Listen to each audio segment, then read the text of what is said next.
What the Actual Fork podcast is co-hosted by two intuitive eating registered dietitians, yours truly, Sammy Previtt, owner of Fine Food Freedom, and Jenna Warner, owner of Happy Strong Healthy.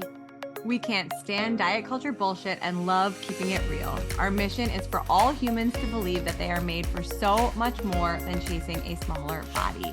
We are also here to share with you that food can be fun and pleasurable again. Although we are medical professionals, we are human beings too. We are not afraid to share our deepest, darkest secrets and how many years of our lives were taken by diet culture. We started this podcast so no human has to feel alone in their journey towards food freedom. So get comfy and join us for a casual convo where you can expect to laugh, cry, learn, and grow.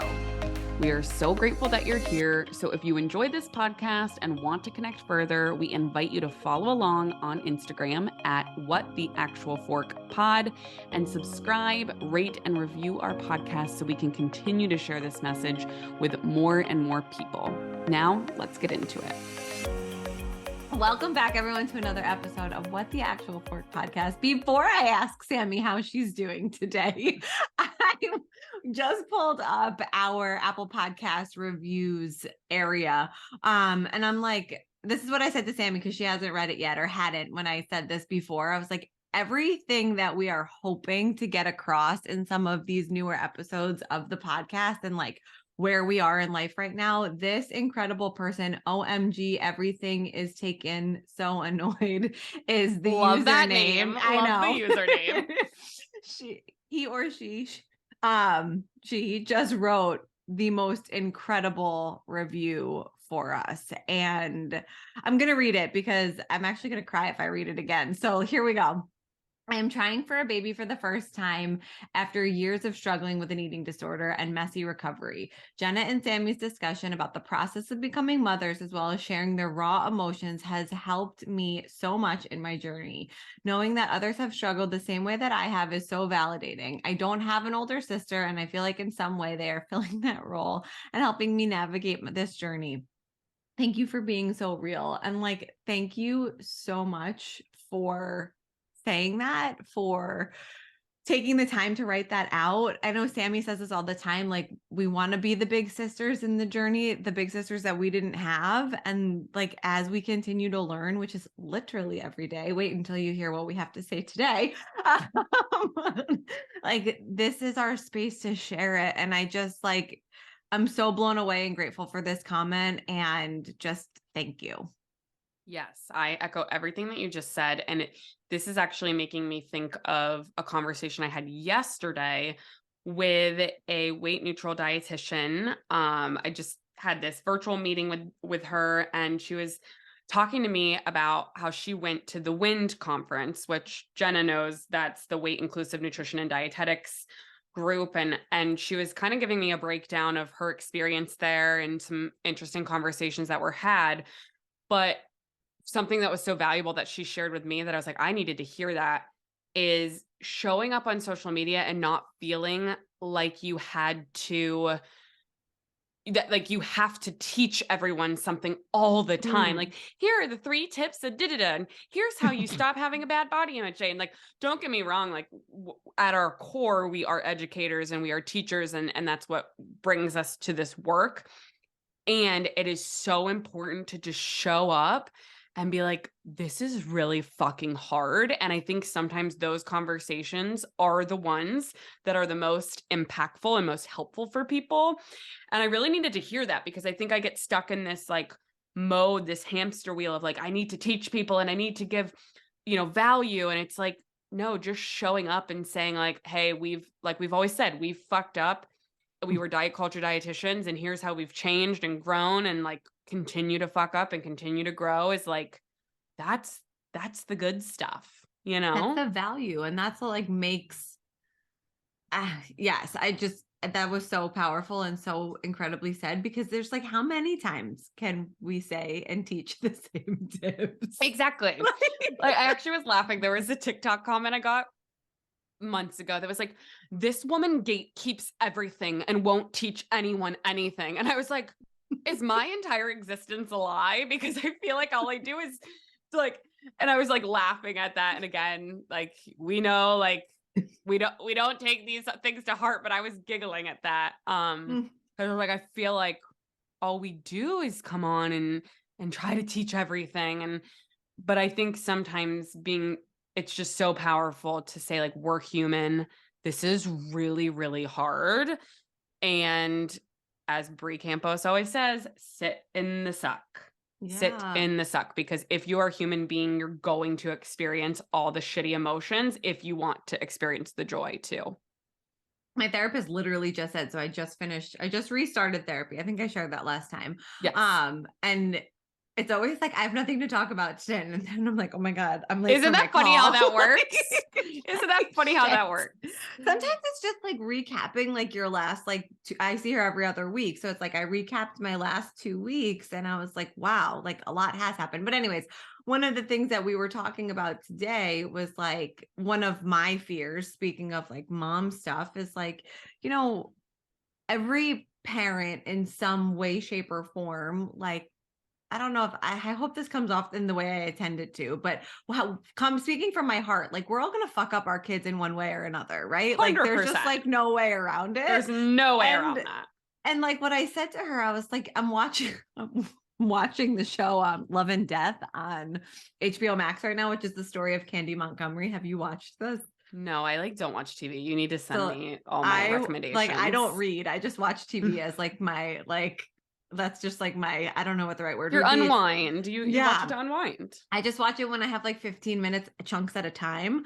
So it's like takes me years to watch anything. But anyways, I'm watching like this show and she's talking about like her trauma was from when she was 4. And I said to my therapist, I'm like, do you think that Noah's going to remember like some of my lowest points, like from these like first 2 years of his life? And she was like, Jenna, do you remember? And I was like, no, but I think that's part of the problem. Like, I don't remember anything from my childhood, which I think is like a block all They in say that's a itself. trauma response. like, Yeah. I say the like same shit to my therapist. She's like, all right, let's dig in there.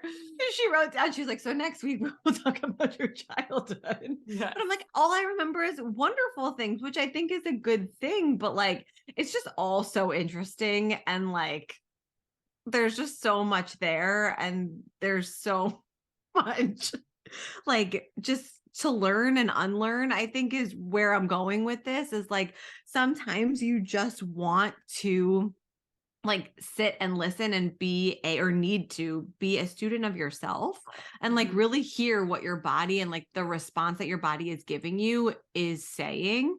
And that's Mhm. something in my old age I am now taking way more seriously than in my past. Yeah. Absolutely. Like, our bodies are so smart and they tell us things all the time, but our own beliefs or experiences shape how we listen to our body. And that could be related to food and body image, or totally unrelated as well. And sometimes we don't want to listen to what's coming up. And that can be really, really difficult. I know I've absolutely worked through that in therapy. And I'm like, well, fuck, these are the thoughts I'm having. And I'm judging myself for them because I wish they weren't coming up, but they are. And like, And, where are they coming from? Something my yeah. therapist said today was like, because I told her about like a traumatic experience unrelated to motherhood, but just like something that happened to me like semi recently. And she said, well, one of the markers that we use to like gauge the healthfulness of the response of your body is like how big was the impact and how long did it last. She said something else, but I didn't hear it. It was like how big was the response and how Okay. long did that response like last in your body.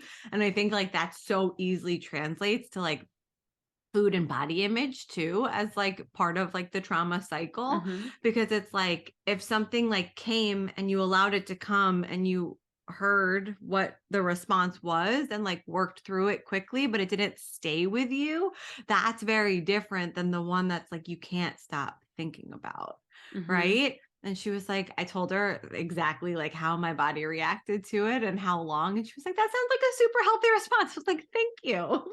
Like, You I saying that, I'm needed like, that oh, validation. I have many unhealthy responses then, because I think of the things that, yeah, just linger where you're like can't get past them, and it'll be like Mhm. days of it. And it's like, well, shit. It's Oh my deeper than gosh. it's deeper than you maybe gave it credit for. Yeah. Which trust me, I have plenty of those too. I gotta sign up. I gotta sign up for therapy now. Again, I usually go once a month, but I haven't scheduled yet. So this is my friendly reminder. There you go. Well, okay, let's bring us into the episode. I don't actually know that I do actually have a what the actual fork moment, but why don't you share yours first before we tell our people that can't see you what's on your face right now. And it'll be a perfect segue from our previous conversation. I was like, that was a reminder to schedule your therapy appointment, and we're going to remind you to schedule some other appointments. So you go first. Yes. What is your what the actual fork moment? The only one that I have, I was scrolling, one of the boundaries that I put up last week that I think I was really good about, actually I'll give myself credit, I was really good about, was just really decreasing my scroll time and staying off social media, which felt amazing. Love that for you. It was really just so good. And there was one day where it was Saturday at 7:15 a.m. I was probably waiting for Noah to wake up. I was scrolling because I have this screenshot and I came across something called Ozempic cookies. Have you heard of these? No, please enlighten me. They sound delicious. I'm sorry, Ozempic cookie dough, which is going viral. So I went to look at it, and it's this woman who's peddling her protein powder, which actually looks like a decent powder. Like there's nothing that would like strike me as being bad about like the actual powder itself. I didn't dig deep. I just looked at like what it was. Yeah. But she's peddling her powder, and essentially it's powder, some oatmeal ground up, like some monk fruit, and like chocolate chips, and like a splash of milk in a bowl that like magically becomes cookie dough. Like I could vomit actually thinking about like eating that dry paste. But essentially she's trying to explain the quote unquote science of how this recipe releases the GLP-1 in your stomach the same way that the medication does. And because like a normal eating experience, the GLP-1 half-life is only like 2 to 3 minutes, and that's why people eat past fullness. But that her cookies stimulate the maximum amount of GLP-1 that can be released from your body, and you only can use her protein powder for it, and you can only follow it to a T. And the response, I think that alone was the problem. But then I went into the comments, and I have quite a few screenshotted of the absolutely horrific nutrition education that heavy air quotes on education that she is giving in this comment section is absolutely terrifying. So if anyone has seen Ozempic cookies, now you all will, because it's going to be like in your phone. Just please scroll past it, report it as not interested or hurtful information, and please know that it's a scam. Wait, I guess I have so many questions. I have so many questions. How viral is this video? Like extremely viral. To the point where I think I was on Instagram, because I was trying to stay off TikTok. Yeah. I was on Instagram and saw like The Variety, which I follow, which is like a news outlet magazine, posted like, have you heard of Ozempic cookies? And I was like, what the fuck? And then went over to TikTok to find the video, and it comes right up. Yeah. Wild. Like, and then so a couple like very smart people have like stitched the video and were like, this is the power of a word, like a viral trend. Like this woman is literally putting a medication name in front of a food recipe to sell fucking protein powder. I was going to say, honestly, kudos to her. Like for marketing brain. For literally just using the word Ozempic to know that it would go viral. Now if anyone searches that word, yes. Has Andy Does Healthy got to it yet? I don't think so. I feel like I should probably send it to her, but it's like tag her in it, or BD Food Science Babe. BD Carpenter has done something with it, and the other guy, Luke Hanna maybe, who they're just like, they're like more like meatheady science guys, but they like absolutely destroy her. And I was like, thank you. Like, thank you for doing the work. Thank you. I'm passing the baton to you so I can save my mental energy, because I just screenshotted it and was like, oh my God, I'll come back to this when I'm ready, and maybe I will never be ready. Oh goodness. Thank you for sharing that. What a great giggle to have today. Okay, your turn. For our people that are not watching on YouTube, let them know what we're working with here today. Hopefully Chelsea will clip this beauty into a screen recording on Instagram.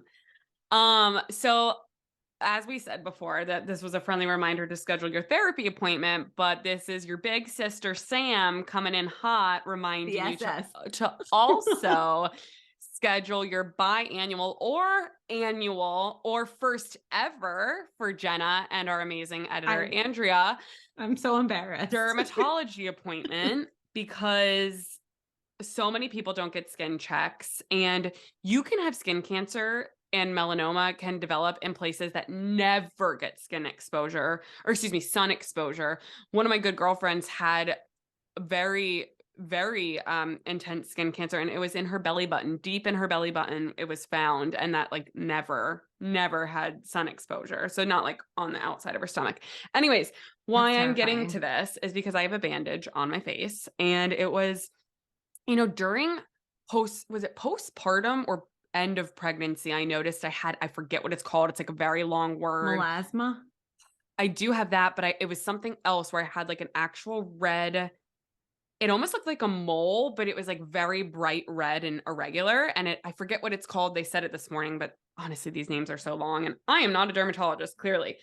But I had these like growths appearing, and they said it's super normal with pregnancy and postpartum with all of the hormones circulating in your body. And I was like, oh, great. Like, so wonderful. Something else. Yeah. And so that actually went away on its own. She's like, we could take it off, but it might go away. And it actually did. But on that side of my face, all on my left side, which, as you pointed out, is the side that is exposed for driving. But like, Jenna, I don't drive. I don't leave my house. So anyways, on that side, I noticed last week, and I could send you a picture of what it looked like before they removed it. It was like a flat raised red bump that was like right under a sunspot. And I've been getting a lot of, like, I'm a freckly person. I have a lot of moles, and I always have gotten skin checks because I've had a lot come back irregular. And just things run in our family. So I was like, oh, this does not look normal. And it was like raised. It wasn't flat. It was red. And so I called, and I got in 1 week later, which was today. And she was like, yeah, this is definitely not normal. Could be an array of things, but like, we definitely need to rule out that it's not precancerous or like early stage cancers or basal cell carcinoma or all these things. So, they just lidocaine shot and scraped it. And here we are. Going to Penn State this weekend with my girlfriends, by the way. So jealous. And like, I just like, hello. So it's the lidocaine's starting to wear off, and it's like itchy, like, like when you get like a cut, because like it's an open wound. So I'm gonna have to put like Aquaphor on it, and probably can't wear makeup for, whatever. Who cares? Doesn't matter.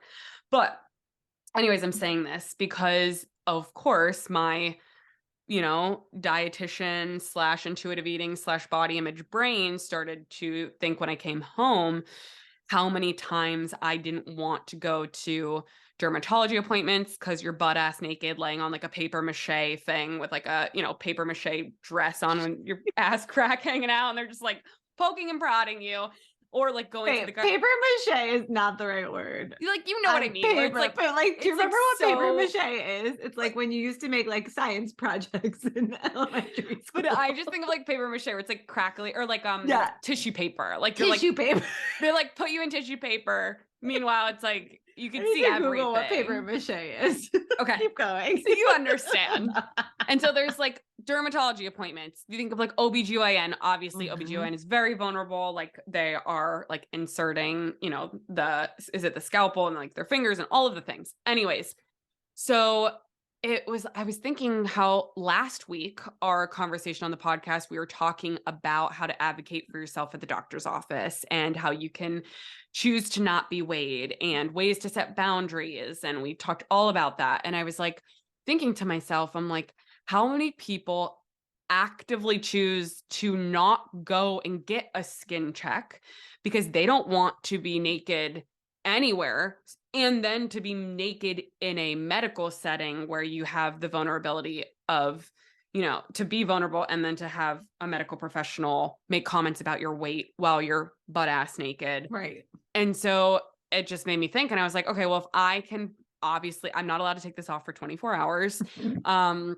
So I was like, all right, well, still got to show up online and, do the podcast and do all the things. So I was like, all right, well, let's talk about it and how great of a jumping off point is that to just remind people that, and we talked about this last week, is that your medical care directly impacts your health. And if you are choosing to forego medical appointments due to the shame that you feel or the fear of weight stigma, which is so valid, like I want to just Mhm. recognize that you and I have thin privilege and we're not going to be told to lose weight when we're at a dermatology appointment. So for those in larger bodies, I can only imagine how much harder it is. But to not forego your medical appointments due to that fear, because what if there is a spot on your face or your back or, whatever, your armpit that is being overlooked because of the fear of going in. And so I did a TikTok video on it a few hours ago, and it has, I don't know if we're at hundreds yet, but we have at least almost 100 comments of people saying like, Freedom. I have not gone, to get a skin check because I'm petrified and skin cancer runs in my family, and petrified again due to the size or the perception of my body. And so I think this just comes back to such a bigger conversation of how foregoing medical appointments due to the shame of your body size can be detrimental to your health.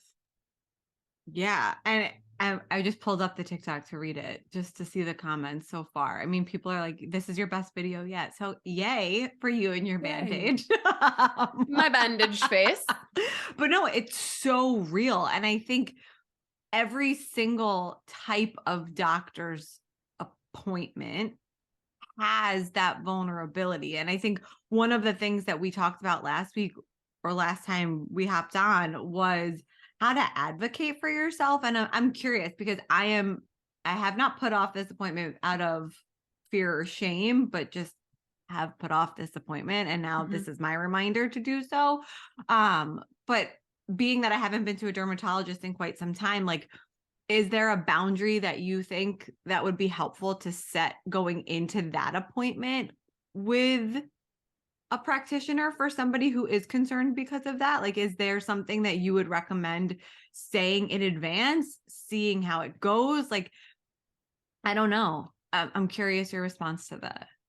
I think it's so hard because I think you have to know a little bit about the dermatologist you're going to. Unfortunately, a lot of dermatologists have crossed over into the med spa Yes. services of Botox and just Cool really sculpting. cool sculpting, really expensive skincare lines. Ozempic. Yeah. So Like, so I think you're never like, it's better safe than sorry in the sense of like, I think it's still important to like listen to our previous episode, right? And have those boundaries ready to go if you don't want to say them, or print out that little business card from noway.org that we talked about last week. And I don't think there's any detriment to being prepared. And I mean, really thinking about when you go and make a dermatologist appointment, you literally just call them up and say, I just want a skin check. And so the purpose of that appointment is literally you're laying there naked and the doctor has the little, like, it's like a little square light thing where they're going over every mole and every spot and they're assessing it. And that should be it. Like, you know what I mean? But with that being said, you can read the TikTok comments already. People are saying, I went to the dermatologist and they asked me if I wanted to lose weight. And, so I don't think there's ever any detriment to preparing for that, but it could just going into the appointment, going in and saying, I'm here for a skin check and that's all I want to discuss today. And here are my concerns. Like, cause they asked me, what are your concerns today? I said, I have something on my back that I'm concerned about. I've seen change, and my face, this popped up a week ago. This is not normal. And that's why I'm here. And that's all they talked about. So, but again, I have thin privilege. So it's easy for me to say, because who knows if I was in a larger body, if they were like, hey, do you want to talk about that excess weight, heavy air quotes, Right. Yeah.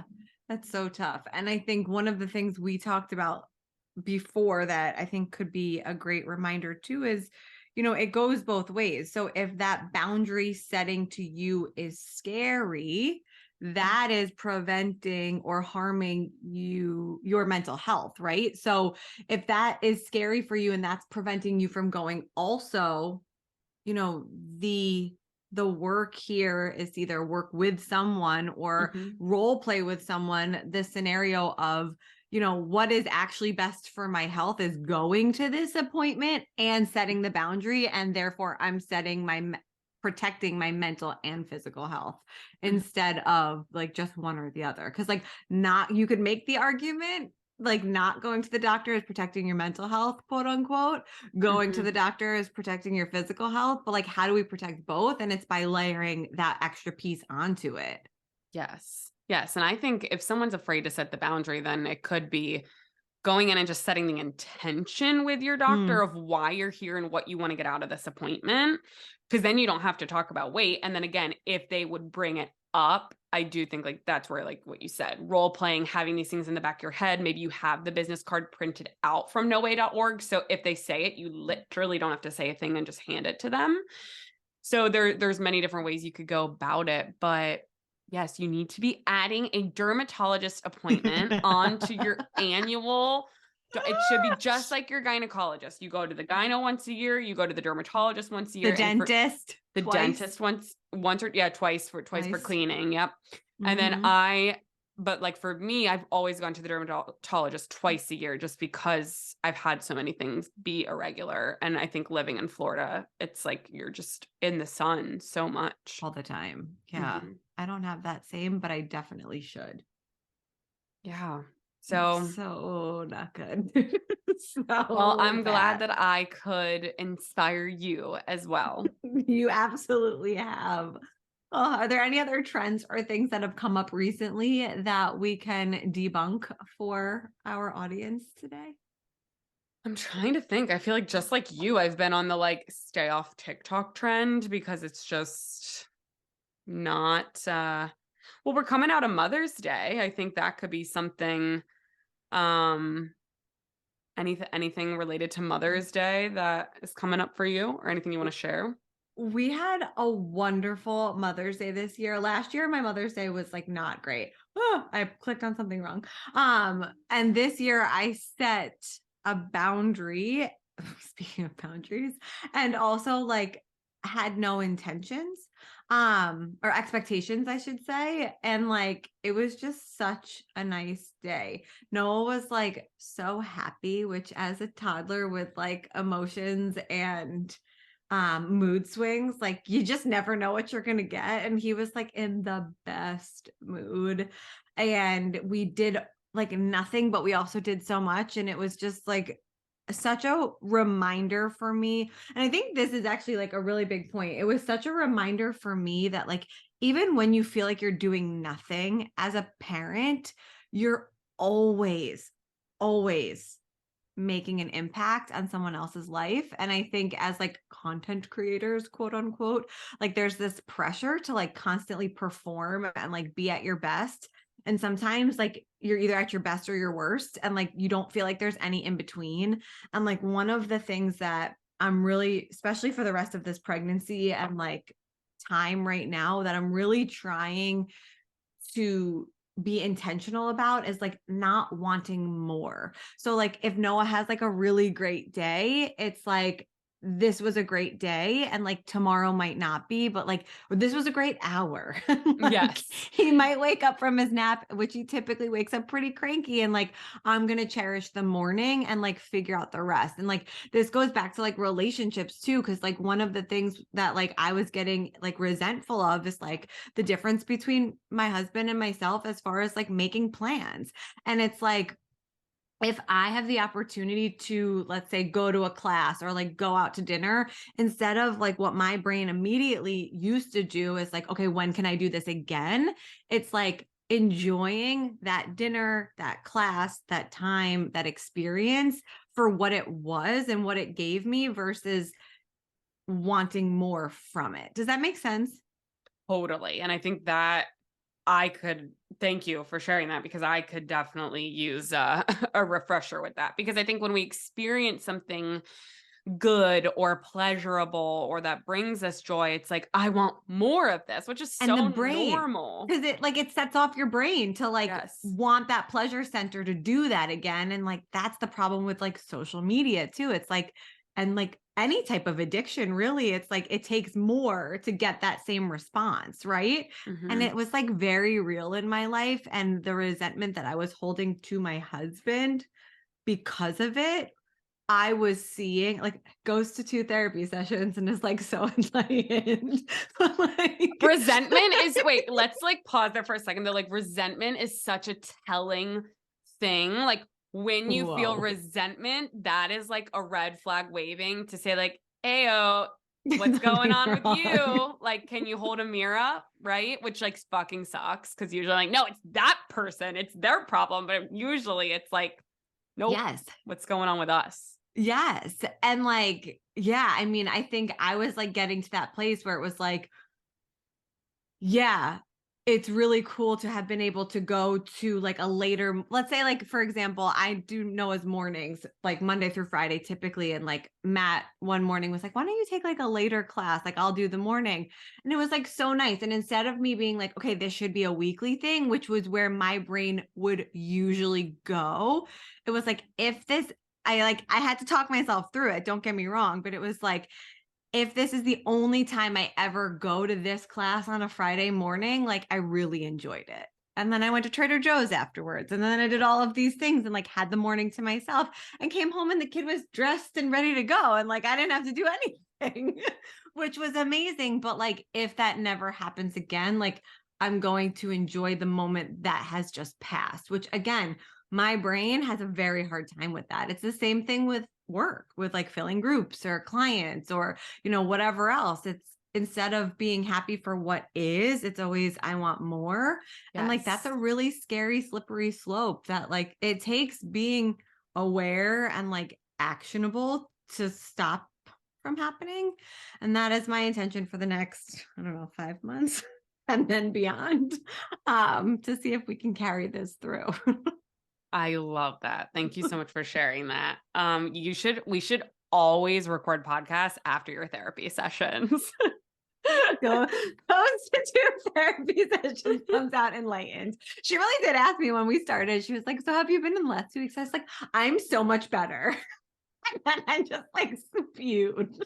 Honestly though, like I do it's not necessarily better, like, and I know you didn't mean it like that, but like uh, aware maybe is the right word, and like But I bringing was like going into it like this could be our last session. and she's like, Like hold I'm up. great. Yeah, chill. Like let's turn it back. But no, like just even the things that you're sharing with me in these conversations, it's so easy to get caught in the negative, and like we're human and like we're going to do that. Like every single person will, but I mean, it's beautiful what you're sharing right now, and I can tell like after your a few sessions, like it's definitely had a big impact on you, you know? Because there's times you showed up to this podcast, you're like, fuck social media, fuck TikTok, I'm done. Like my And life. like, I yeah. And quit. it's probably when you're in that comparison trap of like, I want more. And like, again, it's so normal to want more and to reach more people. And like a lot of these are very human things that like whether you're a content creator or not, you can Yes. relate to. Um, It's that but negative feedback loop. Like Matt listens to a lot of like yogic type stuff. And he's like, have you ever heard of the negative feedback loop? I'm like, yes, Matt, we use this with our clients. And like, it's so real. Like what, like you just said, like once you yeah, get one mean comment or like one bad review or like one whatever, it's like that becomes amplified. And then everything relates to that. Well, I'm not enough X, Y, and Z, and that's a really hard thing to break. And I think one of the things that we do a lot in our practice is like we start with like the awareness of where we are now, because you cannot create change if you're not aware of current habits. And like that can be applied to everything, not just food, not just body image, not just relationship with any like pieces of yourself. Like you have to know first like what you're working with. And I believe that that's the hardest step. 100%. And you can't start making peace with something, whatever it is, until you have that. I always, me, I love analogies, and like I know. I, I I love your always analogies. I always use that as an analogy in the beginning of any masterclass I host of like a GPS, right? So if you and I are like, all right, we're going to New York City and we set that in our GPS, well, we need our starting point, our current location, or else we can't map out a journey or we can't understand how to get to a destination. Not to say that, an intuitive eating journey or making peace with food and body is just like this 10-step, perfect direct route. But like you said, you have to know where you're starting and able to get where you want to go. And like the time each takes might take different for each person, 100%. but like at least you have that roadmap. I love that. Yeah. Yeah. Like, and you could always go, take different stops like along the way, or, what's it called? Not a route change. What's like whenever there's like a detour, right? You could take a detour. There's many different ways you can get to a point, but it's just, you got to know where you're starting. Oh, such a beautiful, beautiful message. It is. And it's so important. And I think, again, I'm super inspired by the comment that we got this at the beginning of this episode, because it really just like drives home that, those of you that are listening, first of all, we love you so much, but like you are taking away different pieces of us than like the drunk dietitians that started this podcast. And like, I'm really proud of you and and I'm really proud of the growth and like the things that we are sharing, because these are things that I never heard other people say. Right. And like the amount of people that reached out to me after like the conversation about gender disappointment too was just like so telling to me that like we need to continue to talk about these things, because people are longing to hear it and feel more seen and less alone. And I think that that's so important. Yes. And when you keep things bottled up and don't talk about them or don't share them, that's where the shame spiral just continues, right? Because you feel like, I can't say this out loud. People will judge me, or people will, whatever it is. And so that's amazing to hear that you've had so many people reaching out about that. I knew that was going to be a really important conversation that people needed to hear. Wait, speaking of bottled up, I'm dying because I got my mom a Reiki session for her birthday and she finally went to it yesterday. And like, Mom, I know you listen to this, so you'll listen to this podcast, and I love you so much and I'm so proud of you. But one of the things that I think I have taken from her is like that same thing, like keeping things bottled up and then they explode. It's like, I'm fine, but like, you're not. But anyways, so she goes to this Reiki session and I saw her yesterday and I'm like, so what did she say? Share with me, whatever. And long story short, she's like, yeah, she said, I have a couple like blockages or like whatever. I'm like, was one of them your throat chakra? And she's like, you're an asshole.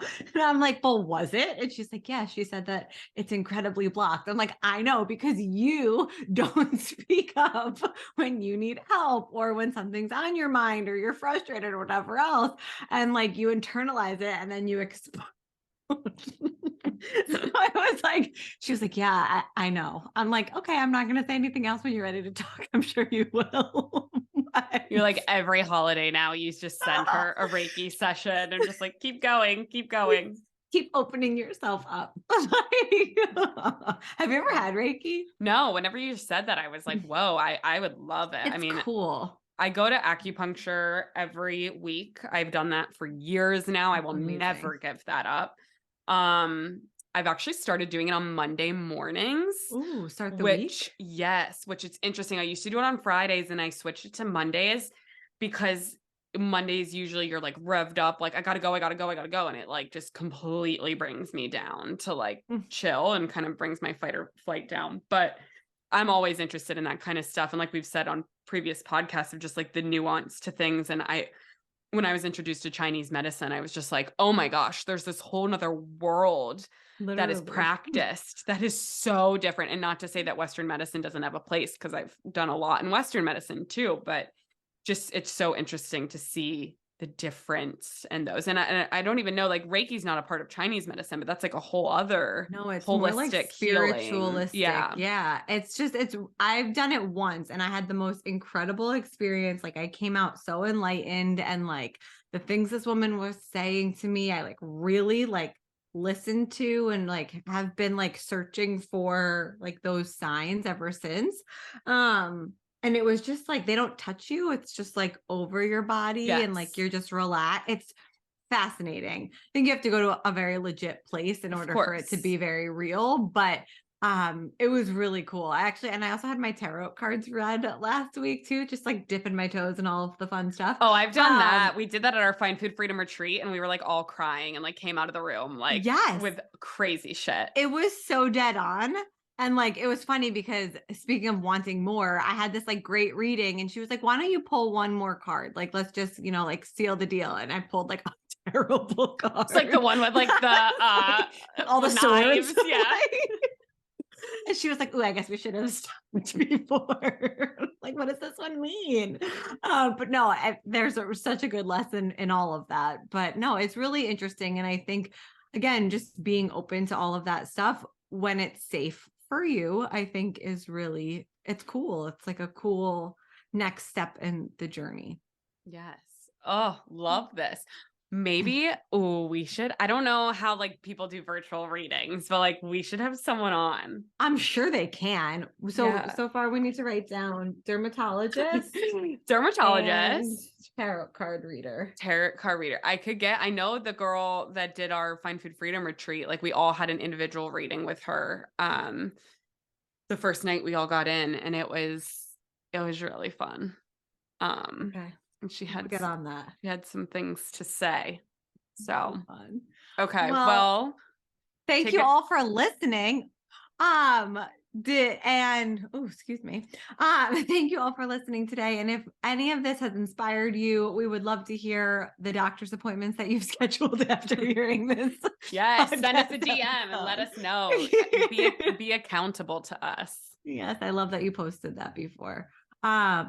This was a really good one and I'm super excited to share it and holding space for everyone out there who needs it. If any part of this podcast has impacted you in any way, shape, or form, or if you have any requests for topics you want to hear, please, please, please leave us a review wherever it is that you listen to podcasts, so that we can shout you out on air as well.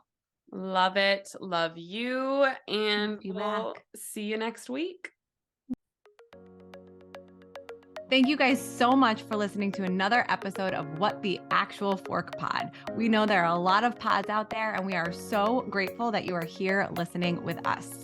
So if you enjoyed today's episode, please be sure to subscribe, like, share with all of your friends and faves, and don't forget to rate and review and let us know what you want to hear more of. The more we hear from you, the more that we can make these episodes exactly what you want. We would also love to connect with you on Instagram at WhatTheActualForkPod. We promise to continue to bring you the hottest topics, greatest guests, and the most fun you can possibly have fighting diet culture bullshit. We love you, we appreciate you, and we will see you next week for more fun.